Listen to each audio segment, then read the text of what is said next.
Hello everyone, welcome to your very own favourite education channel Dear School. तो आज के lecture में हम class 10 second poetry fire and ice के बारे में डिस्कस करने वाले हैं, जिसके राइटर रॉबर्ट फ्रॉस्ट हैं। इस पर्टिकुलर वीडियो में हम इस पोम की समरी, इसकी राइमिंग स्कीम, पोएटिक डिवाइस और कीवर्ड्स को डिस्कस करेंगे। So like the session and subscribe the channel. हमारी पोएम का टाइटल है फायर एंड आइस। फायर का मतलब क्या होता है? अग्नि। और आइस का मतलब क्या होता है? बर्फ। ये हम बोल सकते हैं पानी, क्योंकि पानी की ही एक फॉर्म होती है बर्फ यानी आइस। तो कहने की बात है, जो हमारी पोम है वो दो एलिमेंट्स के बारे में है, जिसका नाम है फायर एंड आइस। क्योंकि ये क्या होते हैं? हमारे एलिमेंट्स होते हैं। बहुत सारे एलिमेंट्स होते हैं। कमेंट करके बताना टोटल एलिमेंट्स कितने होते हैं। केमिस्ट्री वाले एलिमेंट्स नहीं, जो हमारे ह्यूमन बॉडी के फॉर्मेशन के लिए चाहिए होते हैं वो एलिमेंट्स, अकॉर्डिंग टू फिलॉसफी। तो यहाँ पे जो हमारे एलिमेंट्स हैं वो फायर है और एक आइस है। अब पोइट ने इस पोम में फायर एंड आइस को डायरेक्ट यूज क्यों किया है? क्योंकि वो ये बताना चाहता है कि फायर का मतलब क्या है? हेट्रेड है, ग्रीड है, लस्ट है और फरी है। मतलब कि दूसरों से नफरत करना, दूसरों लालच करना, लस्ट, ये सब चीजें फायर को डिनोट करती है कहीं ना कहीं। तो पोएट यहाँ पे जो फायर वर्ड यूज कर रहा है वो इन चीजों को दर्शाने के लिए यूज कर रहा है। और आइस की यूज कर रहा है क्योंकि वो आइस के थ्रू क्या दिखाना चाहता है? Coldness, cruelty, rigidity, intolerance, insensitivity, ये सब चीजें होती है। यानी दूसरों से एक तरीके से जलना, दूसरों की कामयाबी से जलना। ठीक है, तो ये जो चीजें हैं आइस और फायर, पोइट ने एक तरीके से यहाँ पे यूज की है फायर एंड आइस को, ये सब चीजों को दिखाने के लिए। अब ये जो पोम है ये हमें दुनिया के अंत के बारे में बताती है, मतलब दुनिया किस तरीके से खत्म होगी। तो दुनिया के खत्म होने के पोइट ने दो तरीके बताए हैं, या तो दुनिया फायर से खत्म होगी या दुनिया आइस से खत्म होगी। यानी कि या तो फायर, यानी कि हम बोल सकते हैं कि दुनिया एक दूसरे से नफरत करेगी, तो इस तरीके से खत्म हो सकती है, लड़ झड़ के, कन्फ्लिक्ट से। या फिर हम बोल सकते हैं आइस, यानी कि इनटॉलरेंस या क्रूअल्टी से, मतलब एक दूसरे से नफरत करके या एक दूसरे से जल के। ठीक है, नफरत तो हम फायर से डिनोट करते हैं, एक दूसरे से ईर्ष्या रख के हम बोल सकते हैं कि दुनिया खत्म होगी।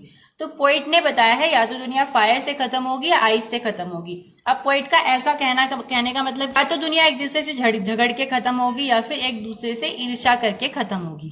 लेकिन फिर पोइट कहता है कि मेरा मानना ऐसा है कि दुनिया फायर से खत्म होगी। यानी कि मैं किसको फेवर करता हूं कि दुनिया फायर से खत्म होगी।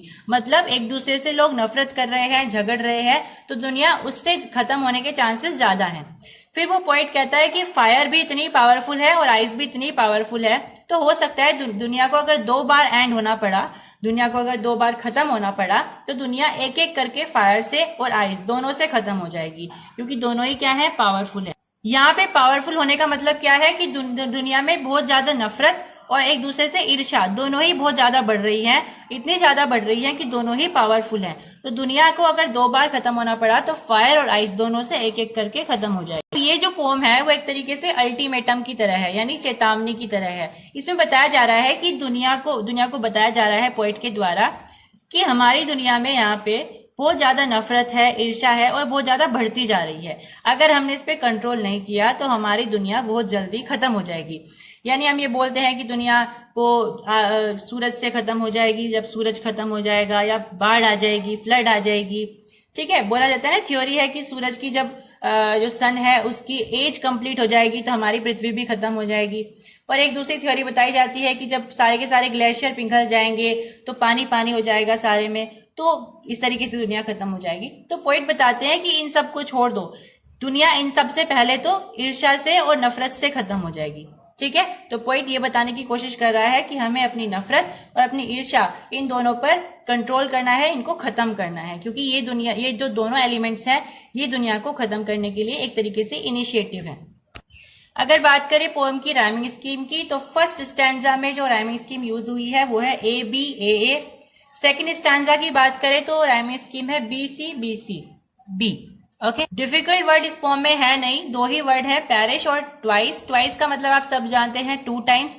और अगर बात करें पैरिश की, तो पैरिश का मतलब होता है डाई, मतलब कि मर जाना या खत्म हो जाना। ठीक है, अगर यहाँ पे बात करें पोएटिक डिवाइसेस की, तो पोएटिक डिवाइसेस में फर्स्ट जो हमारी पोएटिक डिवाइस है वो है इंजापमेंट।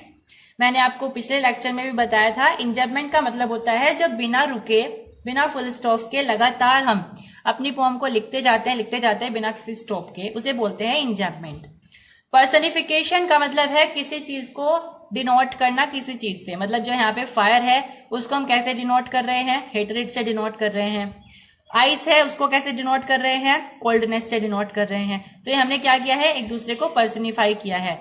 एलिट्रेशन आप सभी को पता है, जब जैसे सम से बोल दिया उसको बोलेंगे हम एलिट्रेशन। जो यहाँ पे रिपीटेशन हुआ है सम, उसके बाद से, एस एस। इसके बाद है यहाँ पे इमेजरी। इमेजरी का मतलब होता है कल्पना करना। फिर से वही लाइन है सम से, वो कह रहा है कि कुछ लोग कहते हैं दुनिया आग से खत्म होगी, कुछ लोग कहते हैं कि दुनिया फायर से खत्म होगी।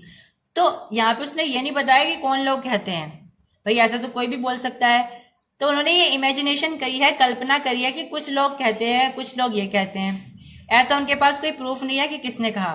तो उन्होंने जो यहाँ पे एक बात ये कही है वो एक कल्पना वाली बात है, इमेजरी है। तो यहाँ पे इमेजरी आ जाएगा। So that's all in this video. Subscribe the